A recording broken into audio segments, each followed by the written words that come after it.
Gênesis capítulo 12 diz assim: o Senhor disse a Abrão: saia da sua terra, da sua parentela e da casa do seu pai, e vá para a terra que lhe mostrarei. Farei de você uma grande nação, e o abençoarei, e engrandecerei o seu nome, seja uma bênção. Amém? Feche a sua Bíblia, guarde aí no seu lugar por enquanto. Nós vamos usar a Bíblia bastante hoje. Feche os seus olhos, fale com o Senhor, peça para Ele falar com você nesta noite. Você veio aqui para falar com Deus e para ouvir Deus falando, então fale com Ele neste momento. Senhor, essa é a Tua palavra, Deus. Vem, meu Deus, falar ao nosso coração, falar, meu Deus, ao coração de cada um dos que estão aqui, daqueles, meu Deus, que estão em casa. Opera, Senhor, em nossas vidas, Pai, de uma forma poderosa, que as nossas vidas sejam transformadas pelo poder da Tua palavra, pelo Teu Espírito Santo, Pai. Em nome de Jesus é que nós clamamos a Ti, Te louvamos e Te agradecemos. Amém. Diga amém, igreja. Sente-se no seu lugar. Nós lemos aqui a respeito de Abrão, um homem que foi chamado por Deus para sair da sua terra, da sua parentela, da terra dos seus pais, da casa dos seus pais, e ir para uma terra que ele não sabia onde era. Olha que interessante. Deus falou: você vai sair da casa dos seus pais, do meio da sua parentela, da sua família, de onde vive a sua família, e você vai para uma terra que eu ainda vou te mostrar. Imagina o tamanho do desafio. Eu saio, mas para onde eu estou indo? Eu não sei para onde ir. Eu não sei se eu pego a estrada de cá, eu não sei se eu pego a estrada de lá, eu não sei para que rua que eu sigo, simplesmente eu saio e vou caminhar, e vou andar. Pego as minhas coisas, ponho na mala e vou. Foi assim que Abraão fez. Mas havia uma promessa sobre ele: farei de ti uma grande nação, vou engrandecer o seu nome, vou fazer de você grande. E Abraão, que se tornou Abraão, até ali ele era Abrão, pai honrado, significava o nome dele, mas ele veio se tornar mais tarde Abraão, pai de muitas nações. E ele não tinha filho, não tinha um filho sequer, mas através dele, uma grande nação se formou. Uma grande nação existe até hoje pela face da terra. Um homem que obedeceu a Deus. Obedecer a Deus às vezes não é fácil. Às vezes Deus fala umas coisas para nós que não fazem sentido. Para nós não faz. Imagina para alguém que cresceu dentro da sua família, como era costume as famílias permanecerem unidas, sem se separarem. Era um costume, era hábito, as famílias não se separavam. Se você for perguntar aqui para algumas pessoas, elas vão dizer: minha família é de tal cidade, de tal lugar, minha família é originária de tal cidade. A família do meu pai, por exemplo, é toda de Campinas, da região de Campinas ali. Então, a família da minha mãe era de Minas, veio para Campinas. Mas algumas famílias você vê que elas cresceram em determinadas regiões, e isso acontece até os dias de hoje.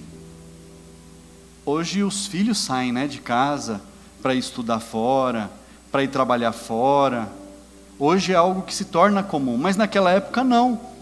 Os filhos não saíam, os filhos permaneciam. Eles cresciam ali no meio dos seus parentes. As famílias não se dividiam. Mas Deus falou algo diferente para Abrão: você vai sair da sua casa, você vai sair da sua família. Era algo novo, não era habitual. Não é como um filho hoje que vai para a faculdade. Não era normal, era algo diferente, era uma novidade. Mas Abrão ouviu a voz de Deus e ele obedeceu. Repita comigo: ele obedeceu. E através dele, através dele, a palavra de Deus diz que todas as nações da terra são abençoadas. Através de Abraão, nós somos abençoados. Meu Deus, pastor, como assim? Há mais de 3, 4 mil anos atrás? Exatamente, porque uma promessa foi feita para este homem. Promessas foram feitas a muitos homens. Alguns obedeceram, outros não. Aqueles que obedeceram receberam a recompensa e ela transbordou para os seus filhos, netos, bisnetos e nações. Nós vimos aqui na semana passada, na bênção geracional, um exemplo muito forte de alguém que transbordou algo bom para mais de 540 descendentes. E vimos também o resultado de alguém que passou para a sua descendência, mais de 540 descendentes também, maldição, coisas ruins. Mas aquele que obedece, ele passa à frente, bênção. Amém? Abra sua Bíblia, Jó. Eu vou dar alguns exemplos de pessoas que tiveram sucesso, para você entender como a palavra de Deus, ela se repete com relação às bênçãos sobre inúmeras pessoas. Jó capítulo 42, Jó capítulo 42,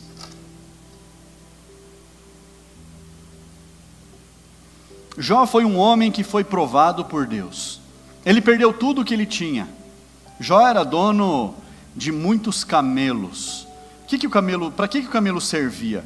Para transportar bens, transportar cargas. Então, Jó era dono da maior transportadora da época que existia na face da terra. Olha só, era isso que ele era, dono da maior transportadora.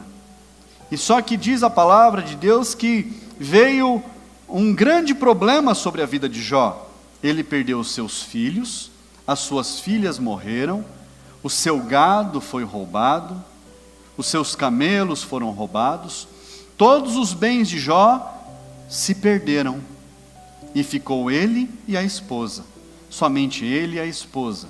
E o livro de Jó fala de uma tratativa de Deus com Jó, os amigos de Jó enfrentando ele, acusando ele, e Jó ali se defendendo e dizendo que ele não havia feito nada, mas que ele permaneceria firme.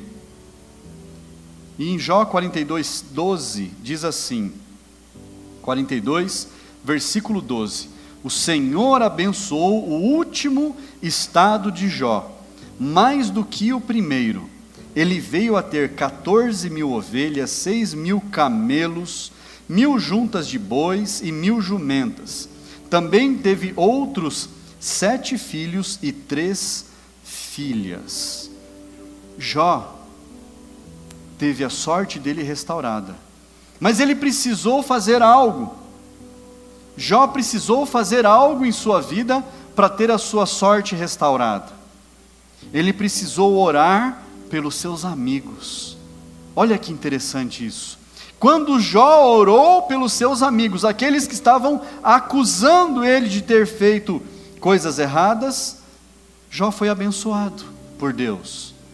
Quantas vezes pessoas vêm diante de nós, nos acusam, querem nos diminuir, querem colocar culpas nas nossas costas, que não nos dizem respeito, e às vezes a gente passa uma vida amargurados com essas pessoas, querendo que essas pessoas se afastem de nós, tirando da presença dessas pessoas os nossos familiares, porque essas pessoas não merecem estar perto da gente.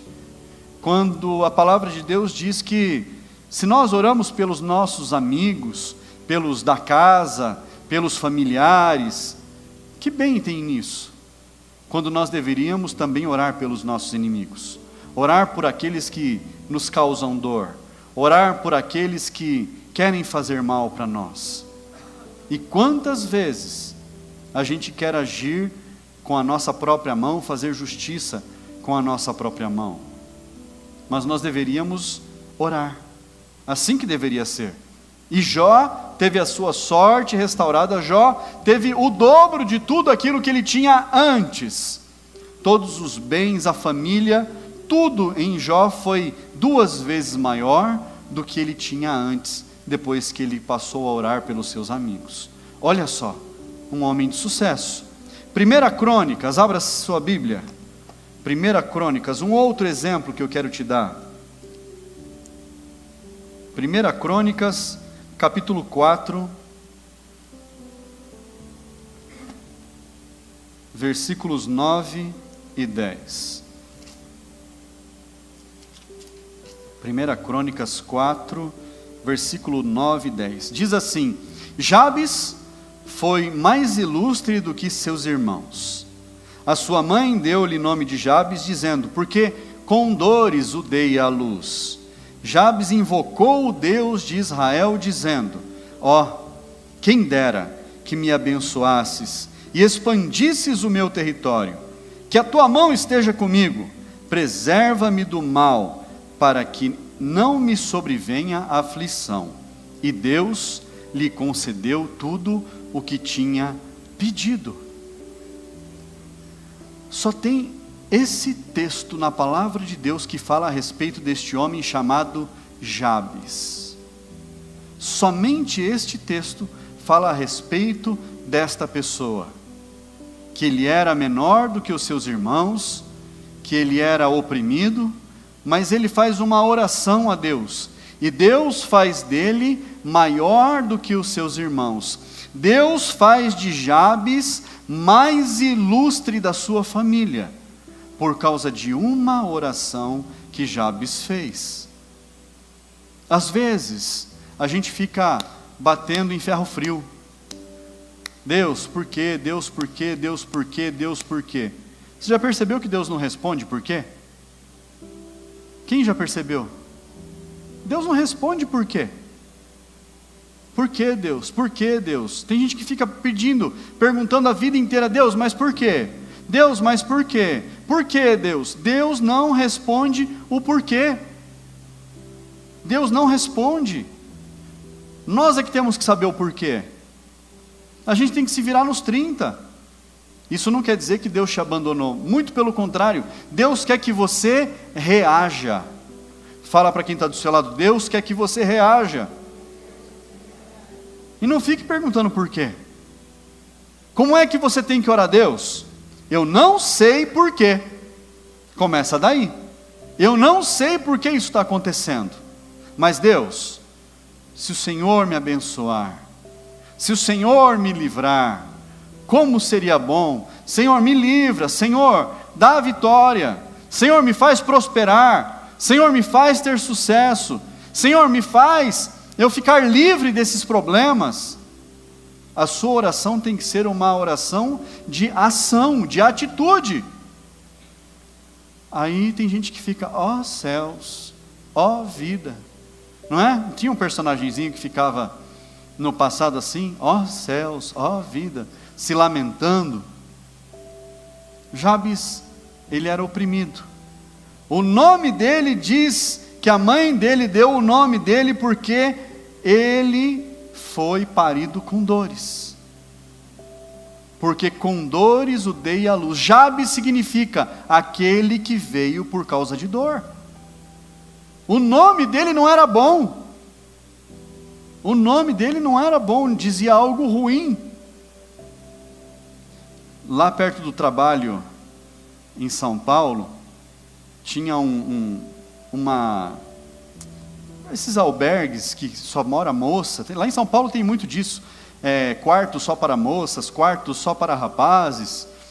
E tinham lá só para moças. Um dia eu estou saindo do trabalho assim, e eu vi uma moça batendo palma lá, e chamando uma moça lá: Lohuama, Lohuama. Eu falei: meu Deus, parece um nome bonito, né? Você conhece alguém que se chama Lohuama?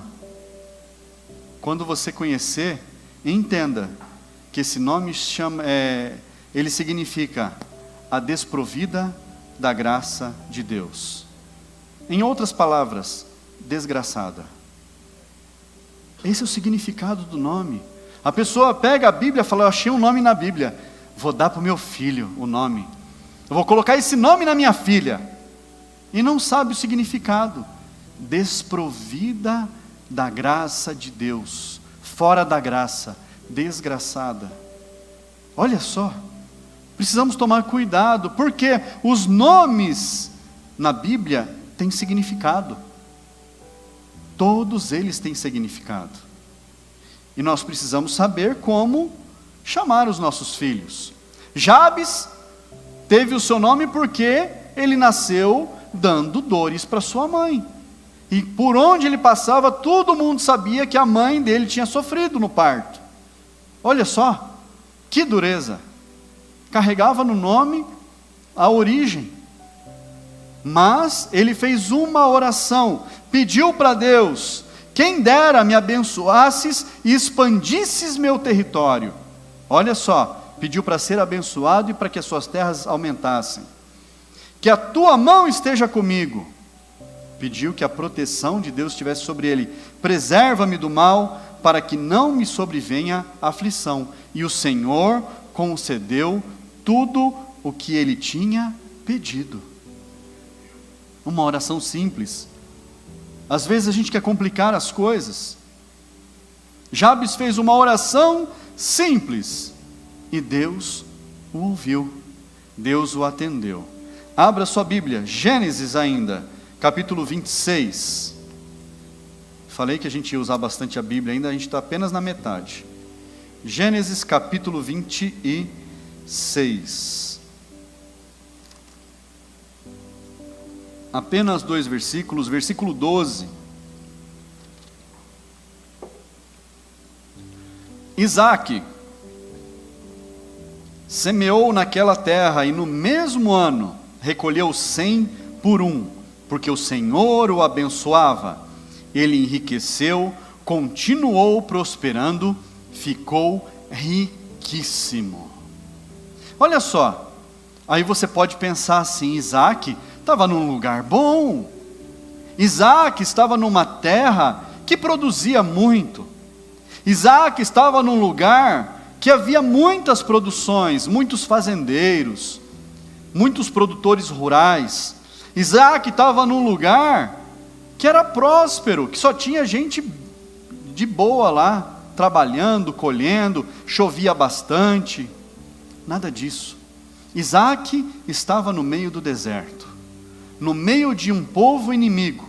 Os inimigos cercavam Isaque.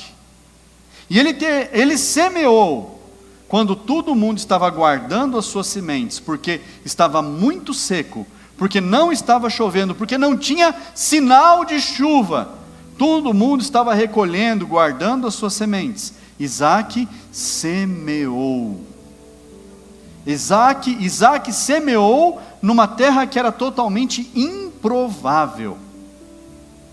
Longe da sua casa, longe da sua parentela, no meio de um povo inimigo, numa terra desconhecida. Isaque semeou, e a palavra de Deus diz que naquele mesmo ano, ele colheu 100 vezes por 1. E o que aconteceu com ele? Continuou prosperando, ficou riquíssimo. A bênção, ela não está no lugar.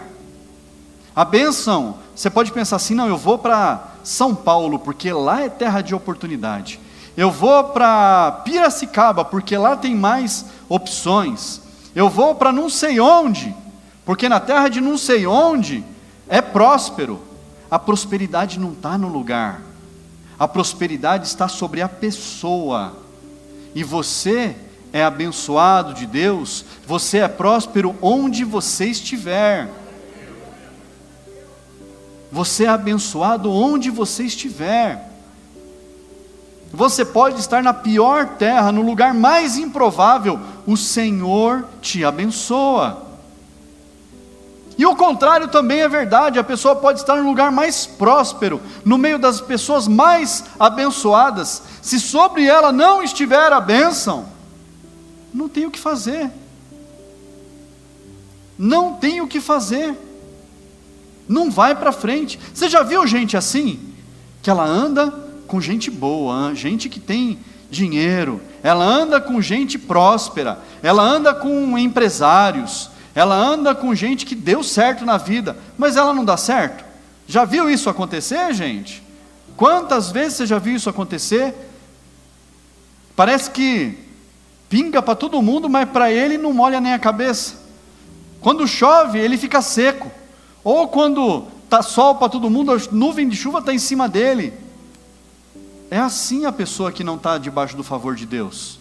É assim que acontece com quem não está debaixo da bênção de Deus. Mas quando nós estamos no caminho da prosperidade, onde nós estivermos, o que nós fizermos dará certo. Tudo aquilo onde você tocar as suas mãos será abençoado.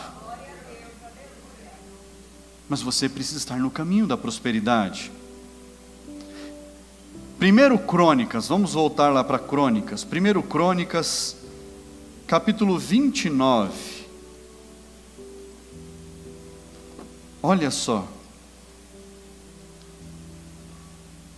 1 Crônicas, capítulo 29, versículo 3. Fala a respeito de um homem chamado Davi. Todo mundo conhece a história de Davi. Davi que matou o gigante Golias. Versículo 3 diz assim: E ainda, porque amo o templo de meu Deus, o ouro e a prata particulares que tenho, dou para o templo de meu Deus, além de tudo o que preparei para o santuário. Somente até aí. Olha só, Davi era um menino pobre, sua família endividada. Davi era um entregador de queijo do pai dele para os irmãos que estavam na batalha, no campo de batalha. E ele viu uma oportunidade. Deus colocou diante dele a maior oportunidade da vida dele. Um gigante chamado Golias. Um homem preparado para a guerra. E Davi, um menino, ele não admitiu que aquele gigante falasse as coisas que ele estava falando. Ele não entendeu porque os seus irmãos, que eram homens guerreiros, não haviam ainda enfrentado o gigante. Que eram homens grandes, formados, guerreiros. Mas Davi, um menino pequeno, falou para o rei Saul: eu vou enfrentar o gigante. Qual que é a promessa que tem aí? E Saul falou: olha, quem matar o gigante, a sua família vai receber ouro e prata. Além disso, vai ter todas as dívidas canceladas e não vai precisar mais pagar impostos para o resto da vida. Olha que maravilha! Além disso, ainda vai casar com a filha do rei. Eita! Davi falou: é para mim esse negócio. Eu vou casar com a filha do rei. A minha família não vai pagar impostos. Nós vamos receber a recompensa. E Davi foi e matou o gigante. Todos conhecemos a história. Ele enfrentou um menino franzino, um rapaz ainda jovem, mas aqui Davi já era rei, já estava passando a sucessão do trono para Salomão, seu filho. E aqui Deus fala para ele: olha, Davi, você não vai construir o templo, quem vai construir o templo é o seu filho. E o que Davi fez? Pegou todo o seu tesouro, um menino pobre que não tinha nada, que cuidava das ovelhas mancas e malhadas do seu pai, não tinha nada. Ele aqui entrega ouro, prata, bronze, pedras preciosas, todo o seu tesouro, para que o templo fosse construído. Olha só, como que Deus pode mudar a nossa sorte, como que Deus pode mudar a nossa história. Mas o que fez Davi chegar até aqui? Davi tinha um coração ensinável. O coração de Davi era ensinável. E com quem que Davi aprendia? Com Deus. A palavra de Deus diz que Davi tinha um coração segundo Deus. Segundo o coração de Deus. Deus se agradava do coração de Davi. Davi era perfeito? Não, homem pecador, falho como nós, mas o coração dele é ensinável. Ele gostava de aprender, ele falava para Deus: Senhor, ensina-me os teus caminhos. ensina-me por onde eu tenho que andar, como eu tenho que andar. E Davi prosperou, Davi ficou muito rico. Repita comigo, Davi se tornou muito rico. Volta lá em Gênesis capítulo 30. Você viu que a gente está vendo algumas pessoas aqui, né? Gênesis capítulo 30. Pastor, quando é que vai falar de mim? Escreve a sua história. Escreve a sua história.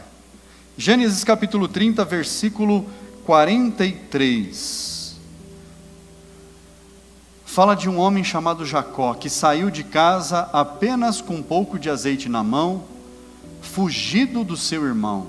Olha só, não tinha nada, apenas a roupa do corpo e um pouquinho de azeite. E olha só, e o homem se tornou mais e mais rico, teve muitos rebanhos, servas, servos, camelos e jumentos. Jacó, quando ele voltou para se reconciliar com seu irmão, ele estava milionário. Mas o que Jacó fez quando estava fugindo? Quando ele saiu de casa e no meio do caminho ele precisou parar para dormir, para descansar, ele fez um voto com Deus. Deus se apresentou a ele em sonho. Ele viu uma escada, anjos desciam e subiam, levando as orações.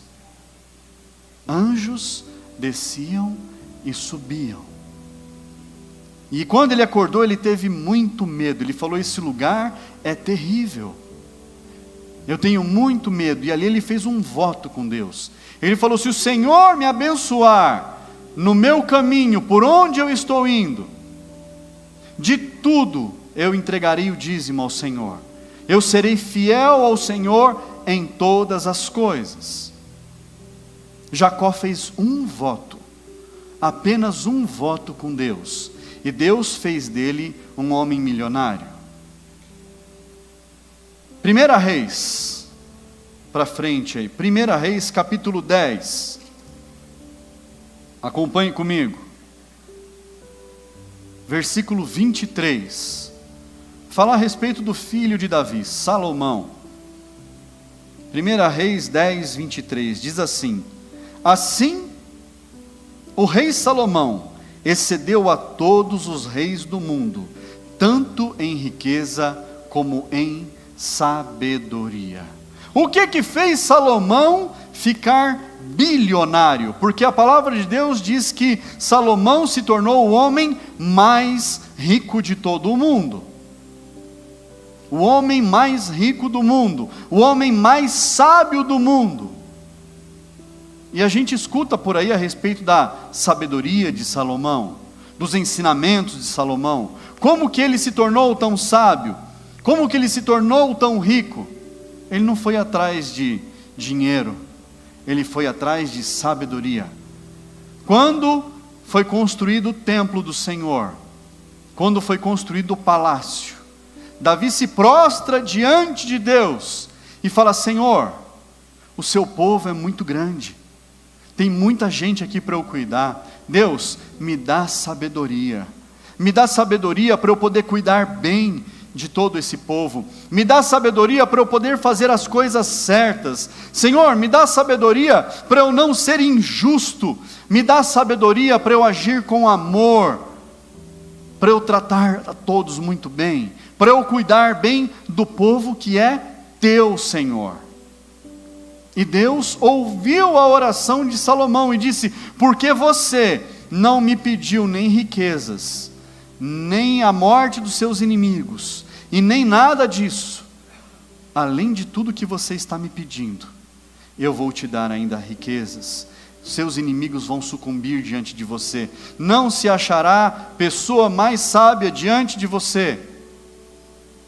Deus deu a Salomão o que ele não pediu, porque ele buscou aquilo que era a melhor coisa. Salomão buscou aquilo que era correto. Salomão buscou aquilo que era o mais importante: cuidar daquilo que pertencia a Deus. e Deus fez dele o homem mais sábio e bilionário. Pastor, e quando é que vai falar de mim?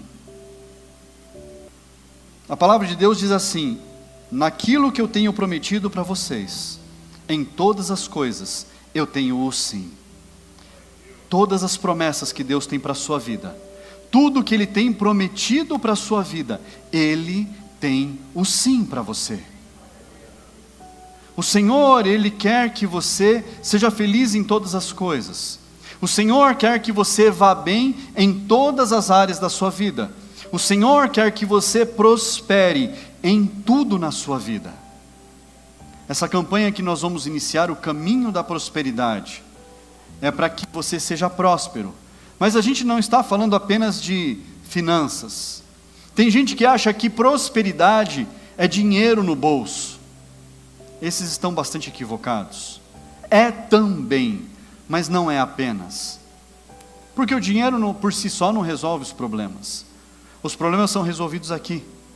Os problemas são resolvidos aqui. O dinheiro está aqui, ó. Não é aqui que o problema é resolvido. Entendeu? É aqui, na mente e no coração. E é através da mente e do coração que aqui pode ficar cheio. Que o seu bolso pode ficar cheio. E quando eu falar de bolso com você, não pense apenas em dinheiro. Pense em prosperidade, em sucesso, em vida feliz, em casamento abençoado, em relacionamento com os filhos bom. Porque não adianta nada a gente ter dinheiro e a família está destruída. Não adianta nada a gente ter bênção financeira e não ter um bom relacionamento com os filhos. Do que adianta o homem ganhar o mundo inteiro e perder a sua alma? Esse não é o objetivo. Mas Deus não nos colocou nessa terra para nós sermos infelizes. Deus não nos colocou nessa terra para nós sofrermos. Todos estes homens aqui que nós lemos são homens de Deus, e ricos, abastados, prósperos, felizes, abençoados. Pastor, mas a palavra de Deus diz que é mais difícil, é mais fácil um camelo passar pelo buraco da agulha do que um rico herdar o reino dos céus. Mas o rico que a palavra está dizendo, não é apenas aquele que tem dinheiro, é aquele que confia no dinheiro. E aí está uma diferença entre você e os outros que não conhecem a Deus. Aí está a diferença entre aqueles que servem a Deus e os que não servem a Deus. Aqueles que servem a Deus, eles são gratos por aquilo que Deus dá. Aqueles que não servem a Deus, confiam que aquilo que eles têm é mérito próprio e que aquilo ali resolve todos os problemas. E não é assim que nós pensamos. E quando nós não depositamos a nossa confiança na nossa sabedoria, nos nossos bens, no nosso patrimônio, naquilo que Deus nos dá, mas nós depositamos a nossa confiança tão somente no Senhor, Ele nos abençoa para que nós tenhamos mais. Porque quando nós tivermos mais, isso não vai nos tirar do caminho. Isso não vai fazer com que a gente se enfraqueça. Somente vai ajudar a gente a acelerar o passo para estar cada dia mais na presença dEle e à disposição dEle e abençoando todos os que precisam ser abençoados.